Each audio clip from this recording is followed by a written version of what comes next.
Good afternoon, everybody. I'd like to call the Committee of the Whole for January 24th to order, please. Just to acknowledge that the Northern Rockies Administration Center is located in the heart of the traditional territory of the Dene, Cree, and Dene Sa people of Fort Nelson and Prophet River First Nations.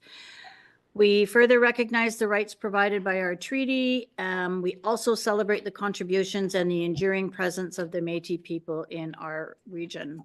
Please be advised that today's meeting is available for the public to attend virtually and is being streamed and recorded. Are there any additions, Council? CAO? No, Deputy Mayor. Any comments from the public?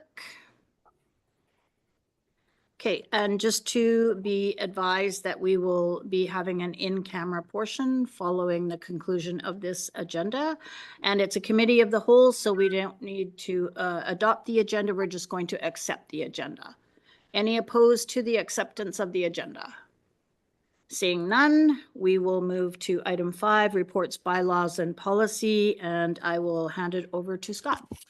Thank you, Deputy Mayor. Just a quick little intro before we get started here. The intent of today, it's a committee of the whole, so we're not looking for any decisions of council. There's been a lot of work occurring in the background regarding this facility here, the town hall facility and the complex, from dating back to previous council with lots of analysis and thoughts and options in terms of how we move forward. And then additionally, we've been working in the background also for quite some time extensively on how we deal with the room issue over at the Public Works Fire Hall shop. And as council's aware that the fire department's been operating out of a remote facility since the second day of our evacuation. And we've been doing an analysis in terms of next steps forward regarding the facility and the fire hall, considering we have a significant amount of code updates and what's not required for the fire hall from a fire operations perspective. So the intent today is to update council, answer any questions you may have.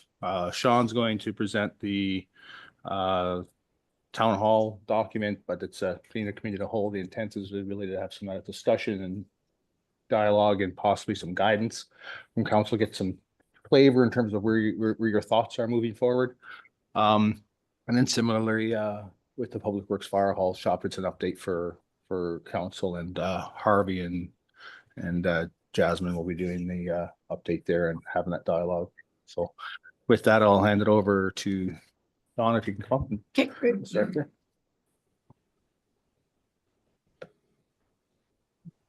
Kick it away, Sean.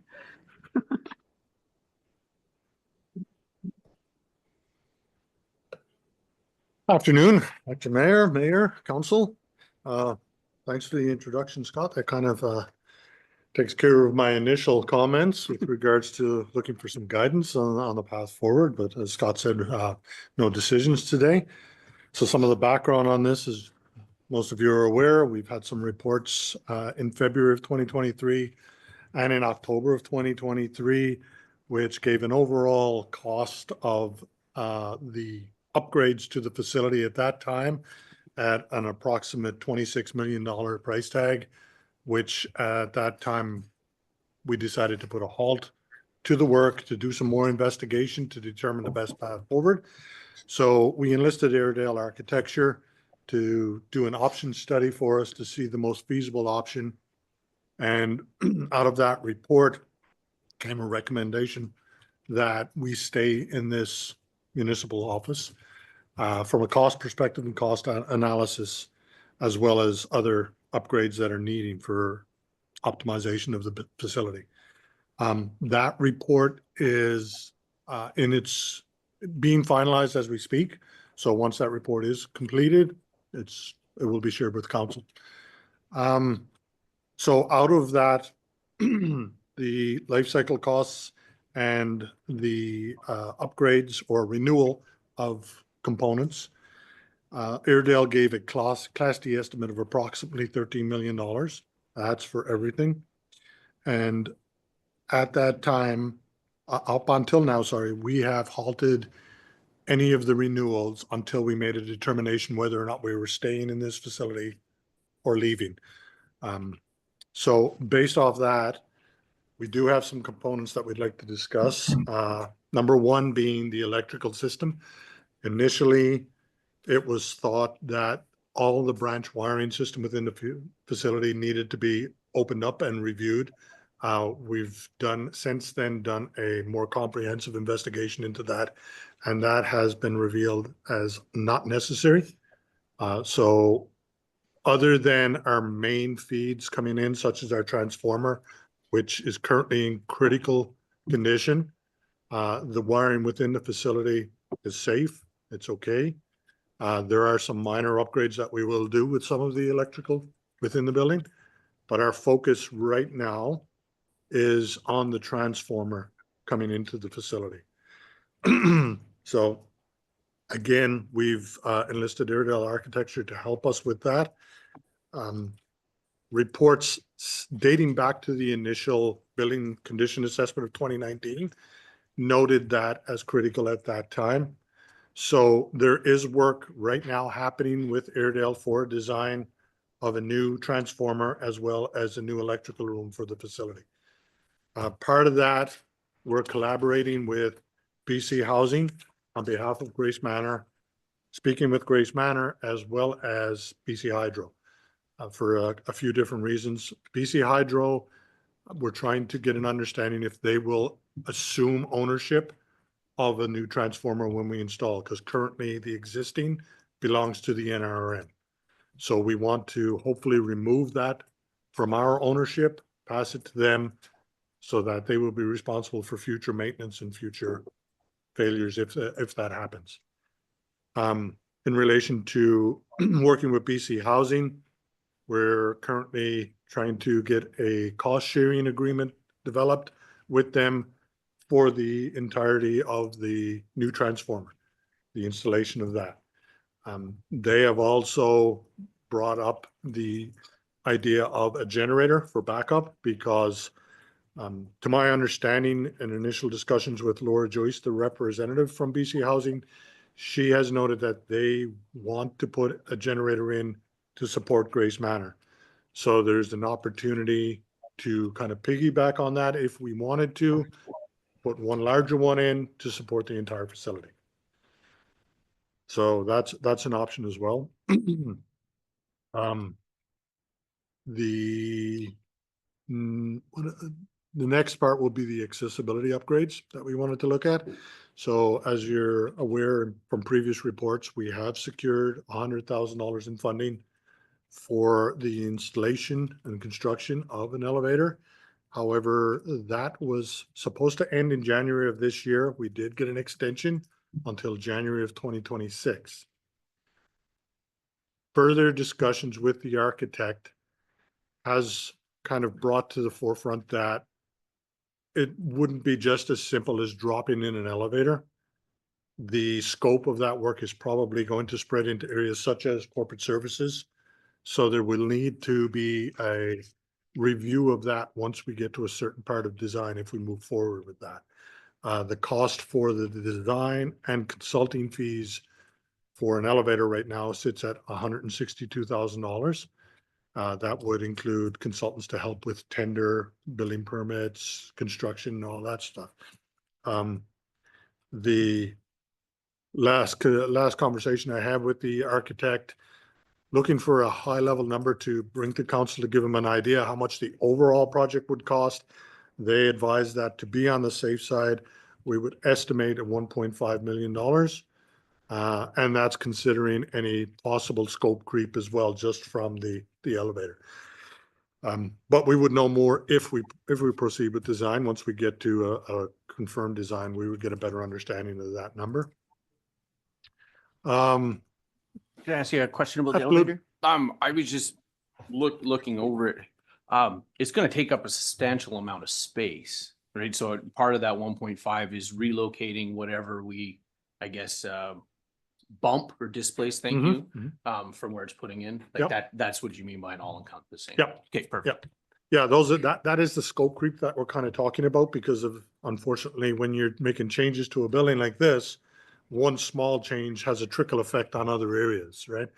So yeah, that is definitely in consideration. And Oh, sorry, Mayor, you have a question? Sorry. Oh, go ahead and finish. Okay. Go ahead and finish. Yeah, that's part of what we are considering within that $162,000 cost. The architects, they said best approach will be to do the design, and then we would see how that scope creep affects the design and have a better understanding of what that might look like. Did you want to ask your question now or when Yeah. he's totally? Yeah, it has to do with the elevator. So I just wanted them to finish that For that sure. thought, Sarah. And of course, I'm coming into the middle of this, and I understand, why past council looked at an elevator. But has anybody ever considered a stair lift that will accommodate a wheelchair? I mean, for the amount of traffic that we see, that that needs to get to the second floor, would a stair lift accommodate the traffic volumes that we need instead of a wheelchair, or sorry, instead of an elevator? Has anybody looked at that? Yeah, I think around 2021, we did a high level conceptual design. There were notes in there for stair lifts to other parts of the facility. I think the main idea or purpose behind the elevator is for those that are in wheelchairs. Because I don't know if a person in a wheelchair can necessarily get out the ease to get out of the chair, get into a chairlift. Not saying it can't be done, but I mean, we could explore that option further and ask those questions as well. There must be a stair lift out there that will accommodate a wheelchair. I'm sure there is. Yeah. I'm sure there is, but we could definitely ask that question. I'm pretty sure the architect or the engineer, whoever we're talking to, probably has, access to these types of designs for probably significantly less than. I'm just thinking of the volumes of traffic that we're using. So I think there might be that opportunity to have a look at that. Okay, thanks, Mayor. Mr. Barry? Yeah, I'll just make some comments on that. I mean, that's something that we talked about internally. The reason why we're bringing this forward is the original direction, and we go back to previous council, was to look at an elevator. And we're bringing this forward to today is because $100,000 grant, which sounds like a lot of money, is pittance when you look at $1.5 million and the work that needs to go into putting an elevator in the facility. And when you look at as the mayor commented, we talked about it internally also, is when you look at the volume of people that may need to access the second floor from an accessibility perspective, you start questioning then the value of putting an elevator in versus what the return would be from an affordability perspective. So and again, reason for having the conversation today, because we didn't just, I'll be honest, I mean, from my perspective, we don't want to make any decisions right now, quite frankly, on the elevator piece, because we have more work to do now, right? We needed to confirm, we just about 2 weeks ago got the $1.5 million potential Class D estimate, what the scope would be. And it's not that you want to give up $100,000 of free money, but nothing's free in life. And it's making the decision now, do we proceed with that or look at a different option, right? We were able to confirm that we don't have to rush to purchase an elevator. We were able to confirm we can purchase an elevator, just the elevator unit with the $100,000, because sometimes projects require the project scope to be completed. If we want to park an elevator somewhere and have it, so we know if we want to put it in one day, we can have it, but that still doesn't cover the cost of it, right? The $100,000. And we also know that we have the ability to circle back if need be to extend the grant if we're still not able to make a decision by then. So there's no rush currently, like right now, to say we need to make a decision on that. But internally, our conversations is just where the mayor is, right? It's from an affordability perspective, when we talk other upgrades to this facility, I mean, from an accessibility perspective, I'm going to say upgrades, renewal. We don't intend there to have many upgrades. It's renewal of existing the fact that there's funds that we're looking at from a facility perspective that we will need to be spending from a fire hall, public works perspective, one way or another. And in budget in general, it comes down to that affordability and where does the accessibility piece prior from a council perspective, where is the priority, where does it sit on a priority basis and to what level, right? So A question regarding that then. Once we start doing major renovations in the building, is there not a legal requirement to ensure that all parts of the building are accessible? Not, so it depends on the reno. Right, so it comes down to how far into, so if we're replacing and renewing the facility, there's not a requirement. Because we're literally, if we're replacing HVAC and replacing electrical or whatnot, then essentially you're basically you're performing major maintenance on your facility. If you were to come in here and gut the place, Then you would. then you start crossing the line where then you start looking at code issues, right? So I'll give an example. Another issue that we have is fire suppression. We don't have a sprinkled building. If you were to build this building today, it'd need to be sprinkled. Significant cost to sprinkle a building, to put the sprinkler system in.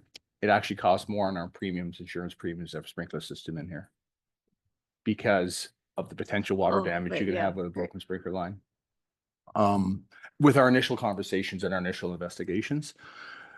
But because the intent isn't to do significant renovations to the facility, the intent is to renew existing. And in some cases, for instance, if we're renewing HVAC, we'll put the newest, better HVAC in from an efficiency perspective. It's time to replace single pane windows and cetera, things of that nature, but we're not gutting the place. And as Sean said, the tipping point for us was when we were told that we had to take every wall apart in this facility to change out the electrical. We challenged it because that was a significant cost. If we were doing that, then that's when, well, if you're ripping a wall apart, you can move it, you can change it, you can add stuff to it.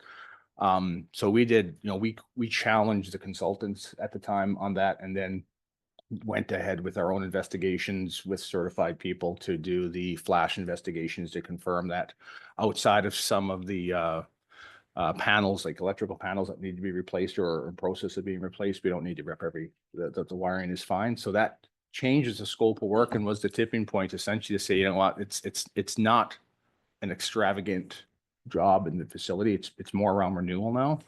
And from an affordability perspective, even though, yes, it'd be nice to have some renovations occur in the facility or change some things around, that to me would be some scope that would happen over time. But from an affordability perspective, it doesn't fit today, Doesn't quite make frankly, from a cost perspective. Right. And we're functioning. Okay. So Did we lose the mayor or any? Okay, but he's still in attendance? Okay, So the short answer is no, we do not have to, because of the amount of, there's certain code and accessibility, I think, based on direction. I mean, we'd like to, upgrade bathrooms so they are accessible to people who have accessibility challenges, wheelchair accessibility and stuff, similar to with the doors coming into the facility and stuff like that. But where do we draw the line from an affordability perspective based on the need? And similarly, it's not just patrons coming into the facility, it's also staff, right? And if we have staff that have accessibility issues, Yep. or we want to look at hiring staff that have accessibility. So we want to consider that, but at the same time, where do we create the balance so that we're not throwing good money at bad just to get to a certain level? Because then you start crossing that point where you're putting money into the facility that now we're starting to look outside again, right? Yeah. So that piece there, and then we'll continue to look at some other options from accessibility thing, because we did talk about areas, like if you look at where my office is upstairs, the cost to renovate to get access to those 3 offices in that area, extreme versus putting the chairlift in just to sit and go down those 3 steps to get to it, as an example, right? So there's options for sure.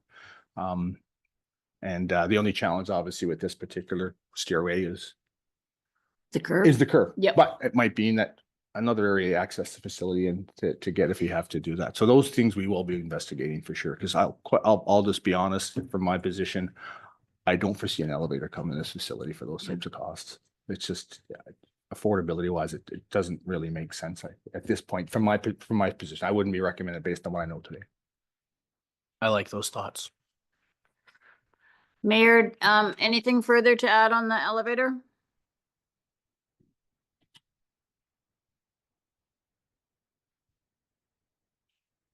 Hearing none, we'll just continue.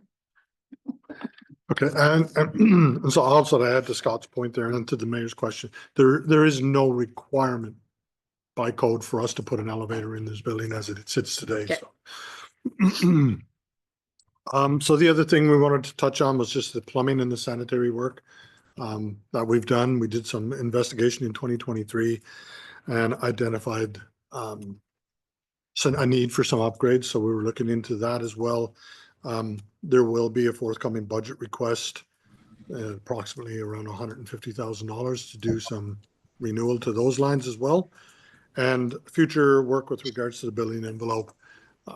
As Scott mentioned, we have some single pane windows still remaining in the building that we'd like to upgrade to newer ones. Some doors potentially as we move forward as well for accessibility and that sort of thing. So I guess right now for us, our focus right now is on the renewal of critical components. And bringing in additional info back to council as we get into that renewal and determine what exactly that looks like. And we wanted to ensure, again, in this conversation, that any of the accessible upgrades that we're thinking about or looking into, they align with council's decision and how you foresee the future of the building as well. So that's it. If there's any further questions. Okay, and just, we're keeping Grace Manor apprised and BC Housing and working together wherever we can. Yeah, absolutely. I'm in constant communication with BC Housing. The majority of that work right now is all related to the electrical. Any of our other work that happened wouldn't really, as it sits now, isn't going to affect Grace Manor. But if there's opportunity for synergies, we're always going to look at that. And I've also been speaking with members of the board at Grace Manor continuously and keeping them updated as well. Yeah, because if we end up going where we're replacing windows, then, hopefully that there could be that synergy because they're looking at replacing windows too. So the more we buy, hopefully the cheaper we get it and we can all realize some cost savings there. Yeah, absolutely. We keep those lines of communication open with BC Housing on all that as well. Okay, perfect. Anybody, Mayor, did you have any further comment? Yeah, sorry about that. I had to step away for a call from the project, but is the majority of the 12 million estimate, because I haven't seen the Iredale report and I'm certainly interested in having a look at that. Is it mainly equipment, HVAC, that sort of thing? Is that the bulk of the costs or? Yeah, that's the overarching high level critical component piece. It's the transformer, it's the HVAC, it's any of those critical components that we need to look at. So that's what they've included in it. I'd have to really delve back into the report to see exactly what it is, but that is the majority of it. Yeah. Okay. And when can we expect to see that report? I actually talked to the architect yesterday and he's hoping within the next couple to 3 weeks, he will have it finalized. Okay. Thank you. Councillor Roper? Yeah, just wondering if that estimate includes any fire suppression at all, or is that not being discussed right now? For the sprinkler system for the building, you mean? Well, as we are unsprinkled right now, will we be sprinkled, including them in that estimate? Does that include that? My understanding is no, because as Scott mentioned, we're not required to because we're not doing the massive renovation. So from that 12 million, I would say no, that's not included in that. Thanks. There was a cost to it initially. When we looked at it, I think the cost was, if I recall correctly, close to $1 million. And that was for mostly a fire pump because our main service doesn't bring in enough water to do it, and a sprinkler room and some of the facility sprinkler. Don't quote me, but I believe it was around that $1 million cost. Mr. Barry? Yeah, the Iredale report basically gives us economies of scale. It's a Class D cost estimate. It gives us a kind of a grand understanding of what the cost would be. There's, to kind of add to the mayor's question, I guess, and or comment on that. There's no items in there per se that are wants, right? Their needs they're related to renewal, and we'll start compartmentalizing those. And again, that doesn't mean that we need to put all those funds up front. It means that that's over time to maintain and stay in the facility. So the roof membrane, for example, I don't have off the top of my head what the cost for that was, but that's included as part of that. But it doesn't have to be done in the next couple of years. And actually, I think we had it inspected this year, the roof. Yes. Right. Which actually has added some life to it because they looked at it and Yeah. said, you know what, we've been able to push out the replacement of that. But eventually, it's going to need to be done. There's a cost attached to it. So that's a renewal cost. So that's that's essentially how the Airedale report is kind of captured right now, and we'll share it as soon as it's finalized. And then as we look at what items have to get done in terms of a scope and a Gantt chart or a schedule, that's when we start to, dig deeper and peel it back to get into a more firm number and a firmer design in terms of what's required. And then that's when we bring it up back to council. But for the purposes of what we were doing, it was more of an economy of scale. Similar, I mean, we'll have the conversation. We're not assuming that we're not putting the fire suppression system in here. We just outline again that it's not required, and it's a discussion about council and it's a cost, right? So it's a council decision at the end of the day, and we will at the time we'll put a report to council to say what the cost is, what the pros and cons are, and what the recommendation is, right? So that's the discussions that are occurring now in the background. Perfect. Are there any further questions or comments?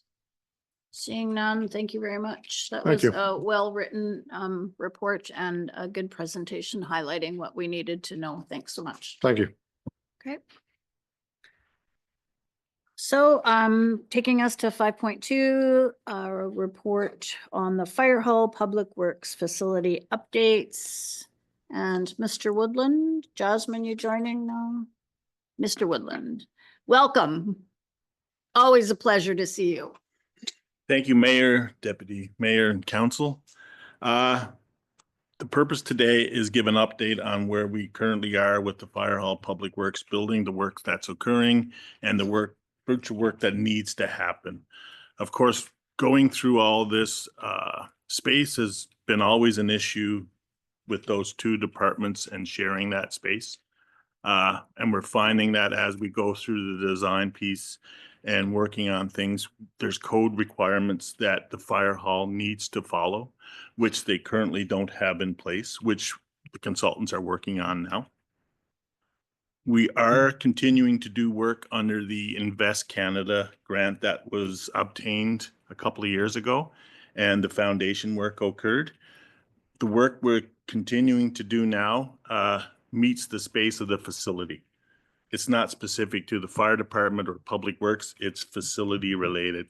So we will be doing a new roof in the spring, summer of 25.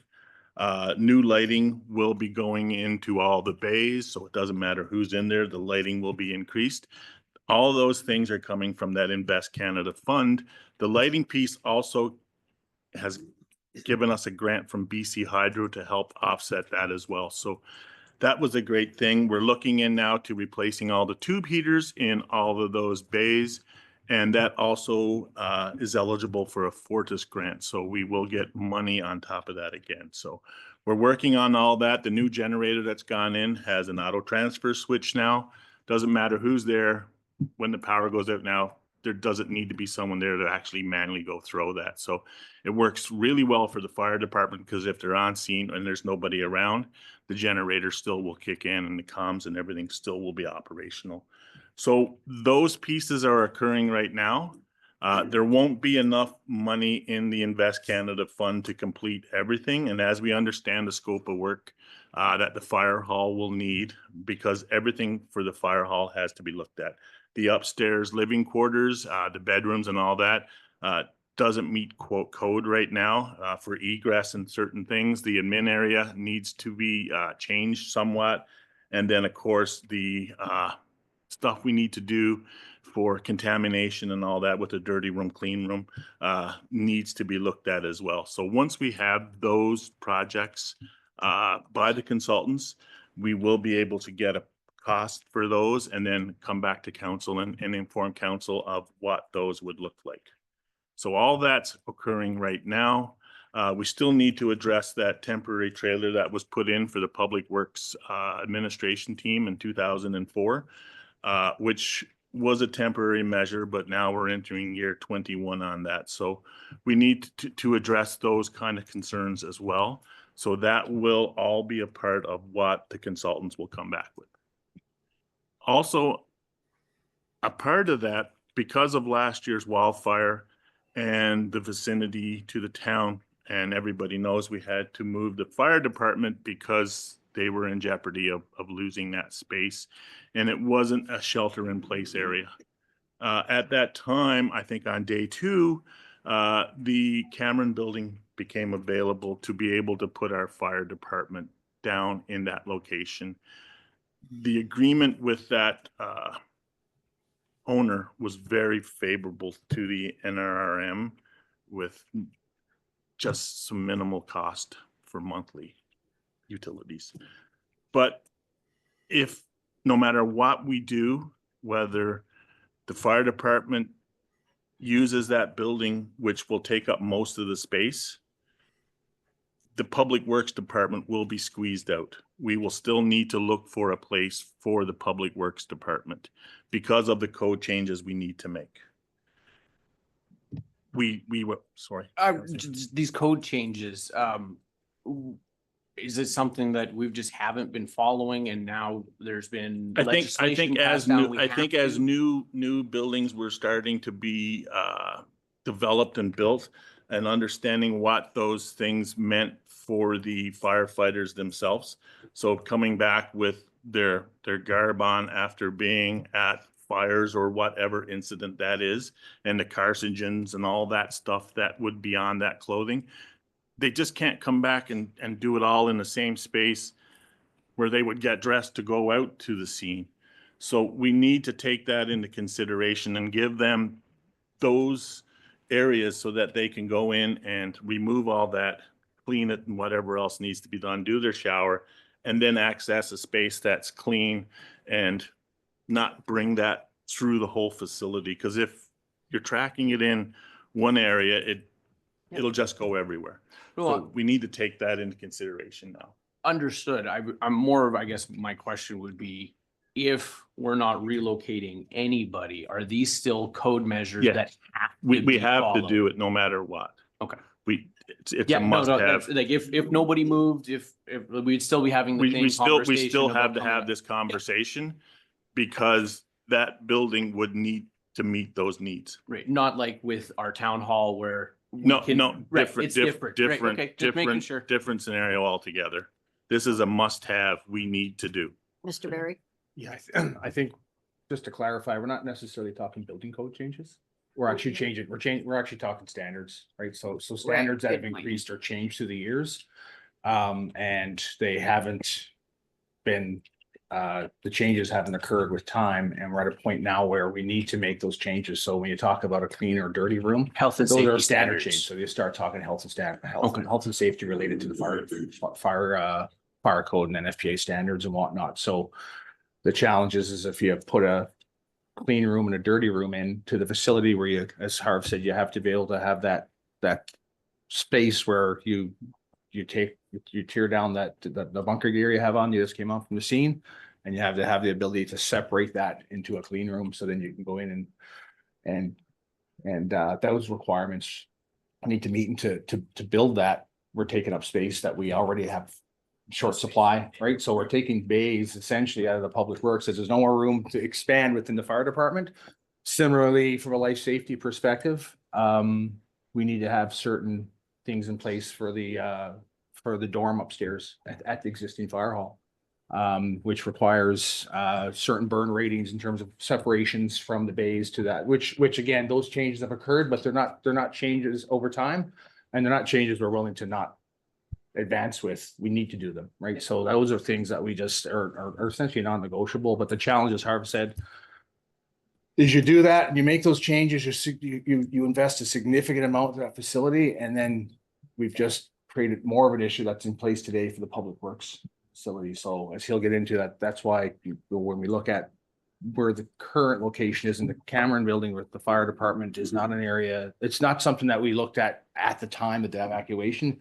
It's conversations that we've had previously. It's just, it was unfortunately at the time we had to make a very quick decision, and from an operational perspective for space and from a shelter and space perspective to move the fire department at that time.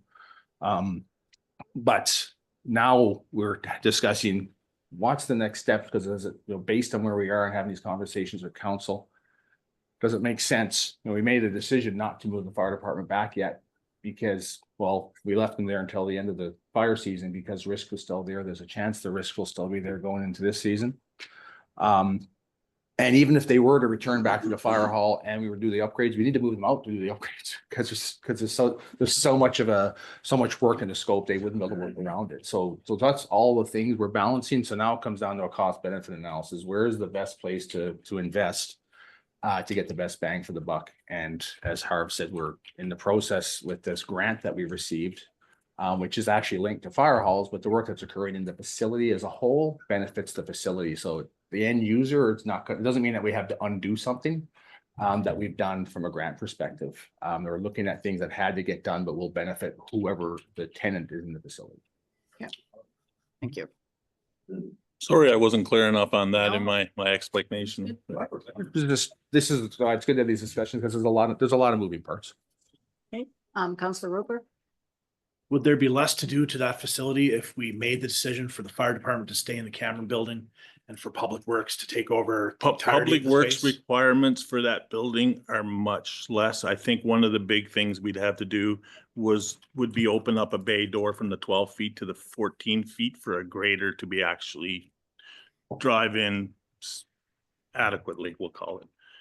Other than that, the changes are minimal. Whereas the fire department changes are a lot more involved.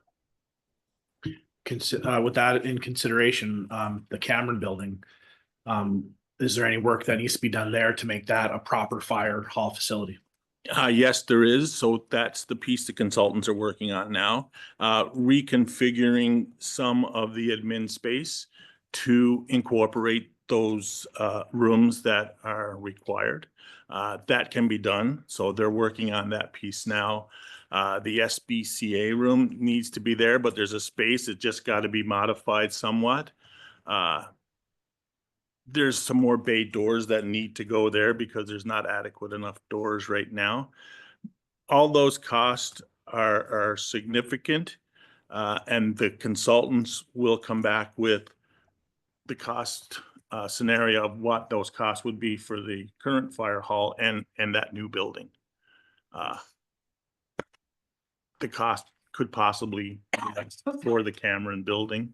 And so that's the piece that the consultants will have to come back and give us that information so council can make their decision on what's best for the departments going forward and how they want to see that happen. Okay, thank you. Mayor, did you have any comments? Just a question about when we can expect to see the consultants report. Are we looking at before budget time or sometime after budget? We're hoping within the next month or so to have something. They're still working on that right now. Of course, they're also doing the town square stuff. They're doing a lot of stuff for the NRRM currently, plus other business that they have, but it's a priority to get that information. And hopefully by springtime, we can have something back to council. I'm thinking. Yeah, if we can give them a deadline, I think that would probably be best to, I mean, we really need to know what these costs potentially could be before budget time. Mr. Barry? Yeah, and I agree, Mayor, and just one of the things, and we'll get into a bit more detail from a negotiation perspective once we get into the in-camera portion, but one of the things we are also looking at, quite frankly, is do we have an idea, to answer your question too, also, Councilor Roper, there's far less disruption or work that needs to happen at the camera building than what happened to have at the existing fire hall. It's based on what we think we know today anyway. For instance, there's already a dorm down there that already meets current code. Right. And then there's physical space. It's adding, it's not destroying than adding, it's adding because there's space already within that exact existing facility. One of the things, Mayor, that we're looking at those also is the consultants are going to provide a cost, but they're going to provide a cost that we would have to pay if we were actually procuring it. One of the things we are in discussions with the owner, and I guess we'll provide a little more detail as part of the negotiation piece, but when we go in camera, but is the opportunity to have the work provided as part of the purchase price and see some synergies there. The owner is prepared to provide his services and the disciplines that he has in place from his own business to provide some potentially necessary requirements for what we feel could potentially be a very good price compared to if we went out in the open market. And we can talk about that a little bit more once you get in camera. So that's some of the challenges too, Mayor. It's getting information from the consultants, but in the meantime, as that's occurring, we're having conversations with the property owner and saying, you know, these are the areas that we're looking at making changes to. What can you do them? And if so, what's the cost? And we're thinking, like, this is based on the discussions, there's some potential, some significant cost savings if we did take that route. Yeah, I mean, that's all well and good, but that's procuring the change, right? Knowing what the change is and what the cost, you know, at least in an order of magnitude, understanding, Yes. so that we can get something into the budget that we all can agree to. Yes, for sure. No, totally agree. Mr. Woodland, did you get through? But just to further to what Scott has said on that, for business continuity piece as well, what we learned during the Wildfire 24 was that Sunday, all the servers were ripped from this building and are still currently housed in Fort St. John. That building, the Cameron building, offers the NRM the opportunity to have a secure location for their servers and for their file storage, which a lot of files were taken from this place and are still in a trailer housed inside the Cameron building right now. So we do have those designs and have given them to the owner to look at what those costs would be. Mostly it's air movement and a couple of different things for the server room and the file room, but he will be able to give us the price for that piece relatively soon. And then it's just a reconfiguring and the garage doors piece to get that piece. And then, as Scott said, we can further talk about that when we go in camera. Any further questions or comments, council? Okay, seeing none, thanks very much, Mr. Woodland. Appreciate your report. There was no additions. So just inquiring if there's any public news media questions that we can answer. Okay, seeing none, we will move in camera subject to 91E. Okay. How would you like me to call in? Is it a different number? I think we can accommodate it. If you just give us a moment, we'll make sure that everything is secure and then. Yeah, Yep. so just stay tuned. Yeah. Yeah.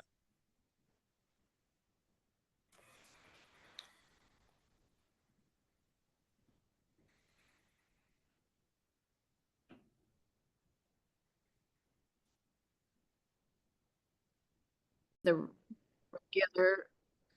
All right, welcome back to the regular committee of the whole meeting for January 24th, just to adjourn it. So thank you. We're adjourned. Thanks, everybody. Good talk. Hey, Mayor.